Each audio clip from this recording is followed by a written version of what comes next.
इस रोज़मर्रा की ज़िंदगी में व्यस्तता के कारण क्या आपने कभी ये सोचा है कि हमारा ब्रह्मांड कितना विशाल हो सकता है, इसका विस्तार कितना हो सकता है, हमारी पृथ्वी जिस पर हम रहते हैं इस ब्रह्मांड में उसका क्या वजूद है। अगर आपको इन सारे प्रश्नों का उत्तर चाहिए तो आइए मैं आपको ब्रह्मांड की सैर पर ले चलता हूँ, ताकि आप ये जान सकें कि हमारे आसपास चल रही दुनिया से भी अलग एक दुनिया है। प्राचीन काल में ही हमारे एक महान वैज्ञानिक भास्कराचार्य ने ब्रह्मांड के विषय में जानकारी दी थी, परंतु जॉर्ज लेमेंतियर नामक एक वैज्ञानिक ने इसकी आधुनिक व्याख्या की है। जॉर्ज लेमेंतियर ने हमारे ब्रह्मांड, आकाश गंगा एवं सौरमंडल की उत्पत्ति की सटीक व्याख्या की है।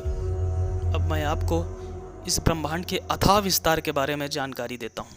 हमारे ब्रह्मांड में लगभग 100 अरब गैलेक्सी हैं और हर गैलेक्सी में लगभग 100 अरब तारे हैं।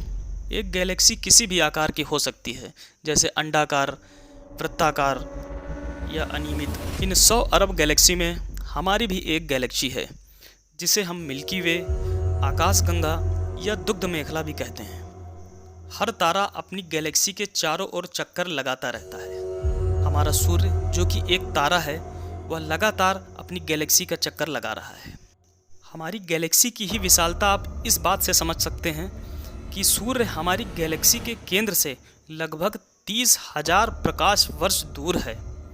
एक प्रकाश वर्ष में 9.46 × 10⁻12 किलोमीटर होते हैं। सूर्य हमारी गैलेक्सी की परिक्रमा 220 किलोमीटर पर सेकंड की रफ्तार से करता है। फिर भी उसे अपनी गैलेक्सी की परिक्रमा करने में लगभग 25 करोड़ वर्ष लगते हैं। सूर्य के इस एक चक्कर में लगे समय को हम ब्रह्मांड वर्ष कहते हैं।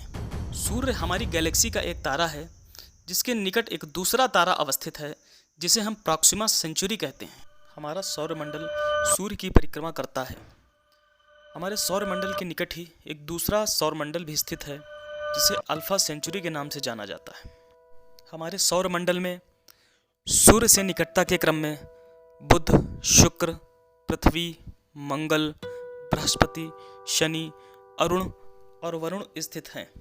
हमारी पृथ्वी, जिसमें हम सब निवास करते हैं, जल की अधिकता के कारण नीला ग्रह कही जाती है।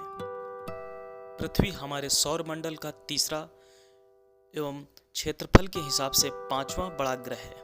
हमारे सौरमंडल का सबसे बड़ा ग्रह बृहस्पति है, जिसके विस्तार, जिसके क्षेत्रफल का अंदाजा आप इस बात से लगा सकते हैं कि हमारी पृथ्वी 1000 बार बृहस्पति में समा सकती है।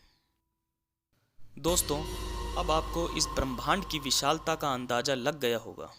शनि एक ऐसा ग्रह है जिसके उपग्रहों की संख्या सौरमंडल में सर्वाधिक है।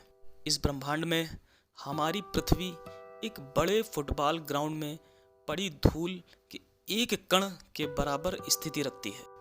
हमारा निवास इस पृथ्वी के एक बहुत से छोटे से हिस्से में है, परंतु फिर भी हम स्वयं को बहुत ही शक्तिशाली और अपने मस्तिष्क को एक सृजनकर्ता और विनाशक के तौर पर देखते हैं। परंतु सच्चाई यह है कि हमारी पृथ्वी ही इस विशाल ब्रह्मांड में एक तिनका मात्र है।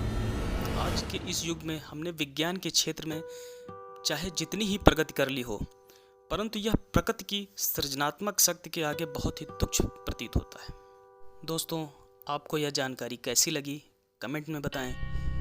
वीडियो को लाइक करें और मेरे उत्साहवर्धन के लिए इस चैनल को शेयर करें, सब्सक्राइब करें।